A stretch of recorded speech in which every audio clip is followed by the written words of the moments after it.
আহা! দারুণ একটা কালার আসছে। দারুণ, দারুণ। আসলে কুরবানির মাংসের মতো টেস্ট আর কালার অন্য কোনো মাংসতে আসে না।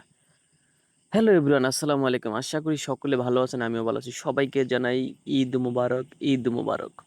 তো আজকে আমরা গরু কাটাকুটি শেষ। তো আমরা মাংস নিয়ে চলে আসছি কিছু মাংস পাকানোর জন্য। তো এখানে দিয়ে দিলাম আদা রসুন পেস্ট, গরম মসলা, হলুদ, ধনিয়ার গুঁড়া, যত রকমের গরম মসলা দেওয়া যায়, পেঁয়াজ, স্বাদ মতো লবণ। দিয়ে দিলাম তেজপাতা।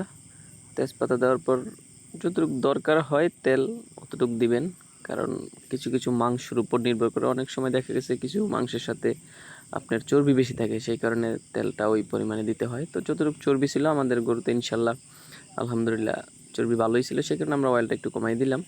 তারপর চলেন ঝাঁপাইয়ে পরি নাড়াচাড়া করার জন্য। যতটুকু আপনি ভালো করে নাড়াচাড়া করতে পারবেন ততই মাংসটা আপনার সুন্দর মতো মিক্স হবে। এরকম সব ময় মশলা একসাথে গেলে দেখতে অনেক সুন্দর হবে। তো আমরা কিছুক্ষণ চুলায় বসাই দিলাম। বসায় দেওয়ার পরে নাড়াচাড়া করতেছিলাম। তো অনেকক্ষণ নাড়াচাড়া করার পর মোটামুটি মোটামুটি একটা কালার চলে আসছে। এইবার দেখেন মাশাল্লাহ চমৎকার একটা কালার চলে আসছে, কিন্তু এবার চমৎকার অনেক সুন্দর লাগছে দেখতে। মাশাল্লাহ মাশাল্লাহ মাশাল্লাহ। এটা হচ্ছে আমাদের কষানোর কাজ চলতেছে এই পর্যন্ত।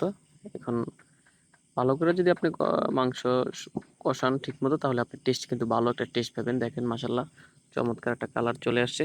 অসাধারণ অসাধারণ অসাধারণ একটা কালার চলে আসছে। যত ভালো করে কষাইতে পারবেন মাংস, তত বেশি স্বাদ হবে এবং টেস্ট হবে। তারপরেও মশলা দেওয়ার তো একটা ব্যাপার স্যাপার। এবার আসেন ফাইনাল একটা লুক দেখেন আমাদের। বাস, আমাদের পাক করা শেষ ইনশাল্লাহ। এবার এটা ফাইনাল একটা লুক চলে আসছে। মাশাল্লাহ অনেক সুন্দর হয়েছে। দেখেই কিন্তু লোভনীয় মনে হচ্ছে যে না, ভালো একটা স্বাদ হইতে পারে। এমনি তো কুরবানির গোশত অনেক স্বাদ হয়।